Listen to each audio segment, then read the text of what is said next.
Hello भाई लोग, कैसे हैं आप लोग। तो भाई लोग, आज हम लोग केमिस्ट्री का चैप्टर 1 जो कि क्लास 10th का है, chapter number 1 chemical reaction and equation chapter को पढ़ेंगे बहुत ही शॉर्ट में और अच्छे से, और डिटेल में भी पढ़ेंगे और जल्दी जल्दी पढ़ेंगे। तो समझ लेते हैं ये केमिकल रिएक्शन और इक्वेशन होता क्या है। ये चैप्टर का नेम है, तो मतलब समझ लीजिए केमिकल रिएक्शन का मतलब। केमिकल रिएक्शन का मतलब होता है कि जब दो या दो सब्सटेंस मिलते हैं तो एक नई चीज़ बनती है, यानी कि जो दो चीज़ हम लेते हैं उसको रिएक्टेंट बोलते हैं, और जो बन जाता है उसे प्रोडक्ट बोल देते हैं। रिएक्टेंट लेते हैं और प्रोडक्ट में चेंज होता है, जो प्रोडक्ट बनता है उसका केमिकल कंपोजिशन चेंज हो जाता है। इसीलिए हम लोग उसको केमिकल रिएक्शन कहते हैं। और जो केमिकल रिएक्शन हमने करी हुई है, यानी कि जो दो चीज़ें हमने ली है और उसे एक प्रोडक्ट बन गया, उसको जब सिंबल के फॉर्म में लिख देते हैं तो उसी को इक्वेशन कह देते हैं, यानी कि केमिकल इक्वेशन बोल देते हैं।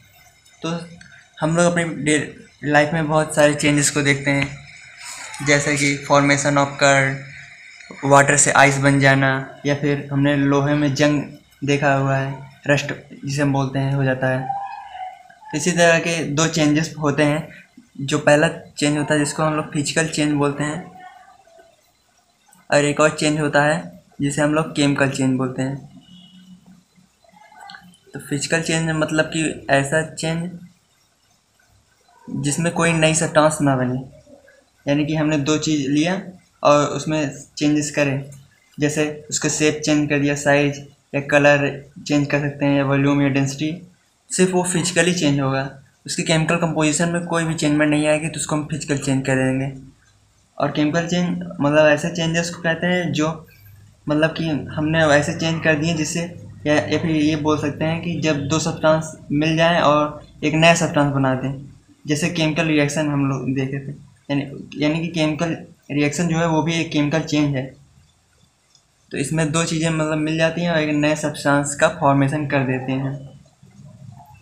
तो फिजिकल चेंज का पहले एग्जांपल देखते हैं।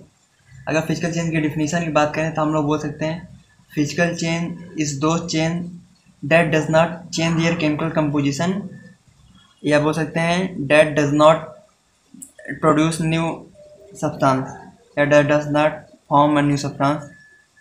इसको फिजिकल चेंज बोल सकते हैं। और इसमें शेप, साइज, कलर, वॉल्यूम और डेंसिटी चेंज होते हैं। एक और चीज़, ये जो फिजिकल चेंज होता है ये इसको रिवर्सिबल चेंज भी बोलते हैं, यानी कि हम लोग इसको फिर से, जैसे जो चीज़ हमने चेंज किया हुआ है उससे फिर से हम दूसरी चीज़ वापस ला सकते हैं और उसी चीज़ को फिर से अदल बदल सकते हैं, उसको रिवर्सिबल कहते हैं। और केमिकल चेंज जैसे मिल्क है, मिल्क से हमने कर्ड बना लिया, अब हम कर्ड को फिर से मिल्क नहीं बना सकते, तो ये केमिकल चेंज हो गया, इसका केमिकल कंपोजिशन चेंज हो गया है। तो अब ये इसलिए इसको केमिकल चेंज कहेंगे। जैसे फिजिकल चेंज है, फिजिकल चेंज का एग्जांपल जैसे हमने शुगर लिया और उसको वाटर में मिला दिया, तो ये एक फिजिकल चेंज होगा, ना कि केमिकल चेंज, क्योंकि हम लोग इसको क्या कर सकते हैं, रिवर्सिबल, यानी कि फिर से इसको वापस हम शुगर पा सकते हैं। अगर वाटर डिजॉल्व भी कर देंगे तो इवेपरेशन करके हम लोग शुगर को फिर से पा सकते हैं। लेकिन मिल्क से कट के आप पा सकते हैं? बिल्कुल नहीं पा सकते हैं। और जैसे इवेपरेशन ऑफ वाटर, ये एक फिजिकल चेंज है, क्योंकि वाटर इवेपरेट होगा फिर से वो कंडेंस होकर, जैसे हम लोग रेन ऑन देखते, रेन बादलों से फिर से पानी बरसने लगता है,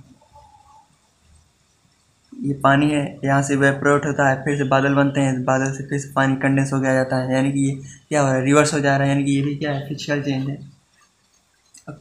तो फिर आपके एनसीईआरटी में एक एक्टिविटी दिया गया है जिसमें मैग्नीशियम को एयर में बर्न किया जा रहा है, यानी कि मैग्नीशियम ले लिया गया और उसको एक स्प्रिट लैंप से जलाया गया। स्प्रिट लैंप इस तरह का होता है और मैग्नीशियम रिबन ले लिया गया और उसको जलाया गया। और फिर जब जलाते हैं, यानी कि मैग्नीशियम को Mg से डिनोट करते हैं, और जब जलाते हैं तो ऑक्सीजन से रिएक्ट करता है और MgO बन जाता है। और ये MgO जो होता है ये वाइट कलर का प्रेसिपिटेट फॉर्म करता है, वाइट प्रेसिपिटेट ये होता है। दूसरी एक्टिविटी आपके बुक में दिया हुआ है जिसमें लेड नाइट्रेट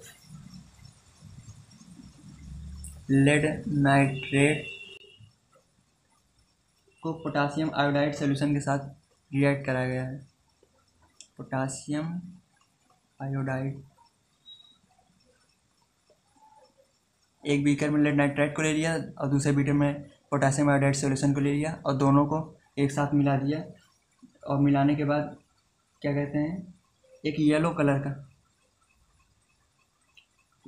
का क्या बना, लेड आयोडाइड रिएक्ट करा और लेड आयोडाइड का फॉर्मेशन हो गया, जिसका क्या था, येलो था। ये इसे येलो प्रेसिपिटेट भी कहते हैं इस चीज़ को।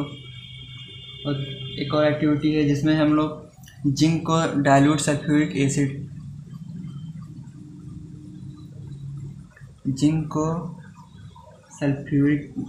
यानी कि H2SO4 से रिएक्ट कराते हैं और उससे जब रिएक्शन हो जाता है तब ये हाइड्रोजन गैस रिलीज करते हैं। जिंक को Zn बोल सकते हैं प्लस H2SO4। जिंक इससे रिएक्ट करेगा तो ZnSO4 प्लस H2 गैस से रिलीज हो जाती है। और अब ये कैसे जानेंगे कि कोई केमिकल रिएक्शन हुआ है कि नहीं हुआ है, तो इसको समझने के लिए 4 चीज़ें महत्वपूर्ण होती हैं। पहला, अगर स्टेट में उसके चेंज आ जाए तब हम समझ जाएंगे कि केमिकल रिएक्शन हुआ है। यानी कि 2 चीज़ें मिली A+B और कोई C नाम का प्रोडक्ट बनाएंगे, कैसे जानेंगे ये केमिकल रिएक्शन हुआ है कि नहीं, तो उसके स्टेट में चेंज हो जाएगा। सॉलिड है तो लिक्विड या गैस, इन तीनों में कोई ना कोई बदलाव जरूर आएगा। और गैस, इवोल्यूशन ऑफ गैस, और गैस भी इवॉल्व होगा। जैसे कि यहाँ पे हुआ था, हाइड्रोजन गैस इवॉल्व हुआ था, वैसे ही गैस भी इवॉल्व होगा। तीसरा, टेम्परेचर में भी बदलाव आ जाएगा जब रिएक्शन होगा तो। और चौथा है कलर में चेंजमेंट आ जाएगा जब 2 चीज़ों को हम रिएक्ट कराएंगे तब। अब समझते हैं कि केमिकल इक्वेशन क्या होता है। केमिकल इक्वेशन मतलब कि मान लीजिए जैसे हम कोई रिएक्शन लिखते हैं तब हम लोग लिखेंगे, मान लीजिए मैग्नीशियम वाला हम लोग लिखते हैं, when a magnesium Burns in air in presence of oxygen,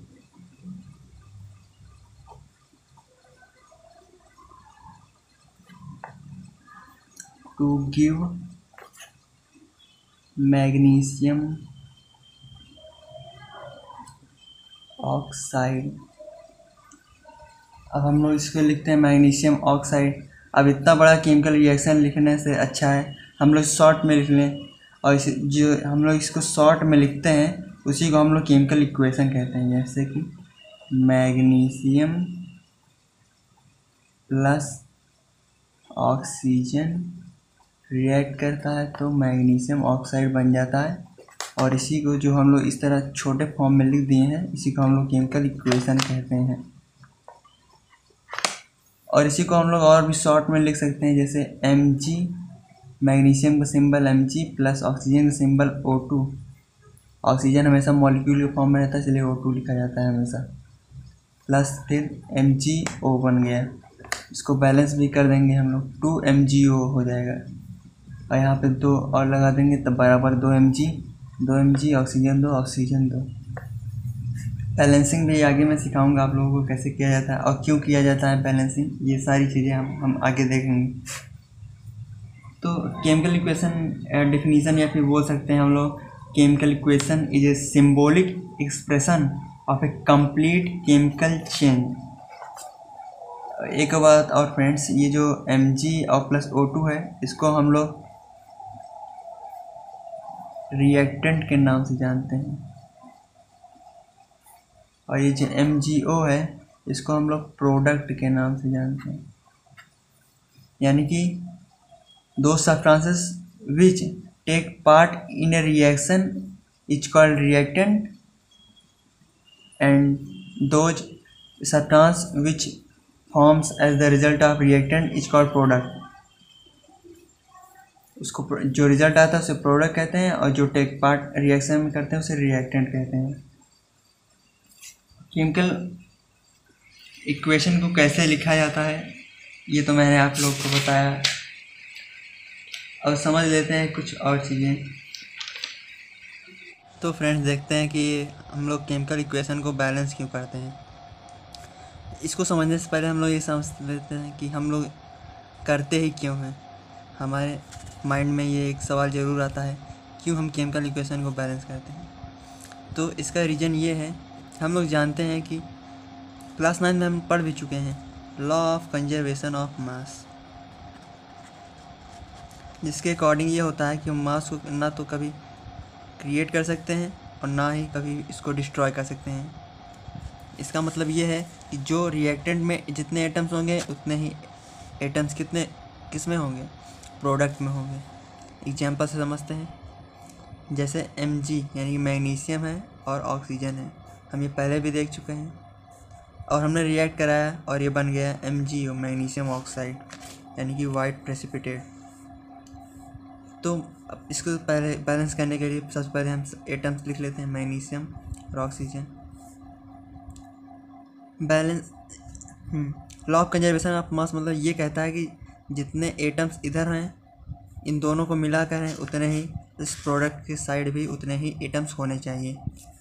इसीलिए हम लोग बैलेंस कर देते हैं दोनों साइड, यानी कि जितने इधर हैं उतना ही टोटल इधर भी होना चाहिए, मास दोनों का इक्वल होना चाहिए। और यही हमारा law of conservation of mass कहता भी है, इसीलिए हम लोग बैलेंस करते हैं। तो बैलेंसिंग करने के लिए सबसे पहले हमें मैग्नीशियम ऐसे लिख लेना होगा और ऑक्सीजन एक साइड, और मैग्नीशियम पर 1 एटम है और ऑक्सीजन पर 2 एटम्स हैं, और इधर प्रोडक्ट साइड में मैग्नीशियम 1 है और ऑक्सीजन कितना है 1 है। तो बैलेंसिंग करने के लिए सबसे पहले देखते हैं कि सबसे ज़्यादा आइटम्स किसमें है। ऑक्सीजन में 2 सबसे ज़्यादा आइटम्स है, 2 है, और इधर 1 ही है, यानी कि हम इधर इसमें अगर 2 मल्टीप्लाई कर दें तो ये बराबर हो जाएगा इसके। 2 मल्टीप्लाई कर दिए यानी कि यहाँ पे 2 मल्टीप्लाई करना, और हमेशा हम आगे ही मल्टीप्लाई करेंगे, यहाँ या यहाँ पे कहीं भी आगे पीछे नहीं करेंगे, सिर्फ आगे ही मल्टीप्लाई करेंगे एटम के। यहाँ हमने 2 मल्टीप्लाई कर दिया तो ऑक्सीजन 2 हो गया, लेकिन मैग्नीशियम के साथ भी लगा है यानी कि मैग्नीशियम भी क्या हो गया 2 हो गया। अब देखिए ऑक्सीजन तो बैलेंस हो गया लेकिन मैग्नीशियम गड़बड़ा गया, यानी कि हमें मैग्नीशियम इस साइड भी क्या करना पड़ेगा 2 से मल्टीप्लाई करने पड़ेगा, यानी कि 2 से हमने यानी मल्टीप्लाई कर दिया। तो ये हो गया हमारा इक्वेशन क्या, बैलेंस, 2 इधर भी 2 इधर भी, और 2 ऑक्सीजन इधर 2 ऑक्सीजन इधर भी। एक और एग्जांपल देखते हैं, जैसे कि हमने ले लिया आयरन प्लस इसको रिएक्ट करा दिया H2O यानी कि वाटर से, तो बन गया Fe3O4 प्लस H2। अब इसको बैलेंस हमें करना है तो दोनों साइड हम लोग लिख लेंगे। आयरन कितना है और हाइड्रोजन कितना है और ऑक्सीजन कितना है। आयरन हमारे पास 1 है, आयरन का आइटम, आयरन को Fe से डिनोट करते हैं, हाइड्रोजन 2 ऑक्सीजन 1, और इस साइड है Fe3 यानी कि आयरन है 3 ऑक्सीजन, हाइड्रोजन है 2 और ऑक्सीजन है 4। Fe1 है, इधर Fe3 है, यानी कि हमें क्या करना पड़ेगा इस साइड Fe में 3 से मल्टीप्लाई करना पड़ेगा। हम लोग 3 से मल्टीप्लाई कर लेते हैं। अब इधर तो यानी कि 3 से यहाँ हमारे पास क्या हो गया मल्टीप्लाई फॉर्म में हो गया। अब देखते हैं आयरन तो हो गया बैलेंस, अब हाइड्रोजन देखते हैं, हाइड्रोजन में बैलेंस है। ऑक्सीजन देखते हैं, ऑक्सीजन इधर 1 है और उधर ऑक्सीजन कितना है 4। तो फिर अब इसको बैलेंस करने के लिए यानी कि हमें यहाँ पे 4 से मल्टीप्लाई करना पड़ेगा, तो हम लोग 4 से मल्टीप्लाई कर लेते हैं, ये 4 यानी कि यहाँ पे 4 से मल्टीप्लाई हो गया, ये 4 हो गया, इधर भी 4 इधर भी 4, लेकिन ऑक्सीजन भी इससे साथ है, यानी कि ऑक्सीजन कितना हो गया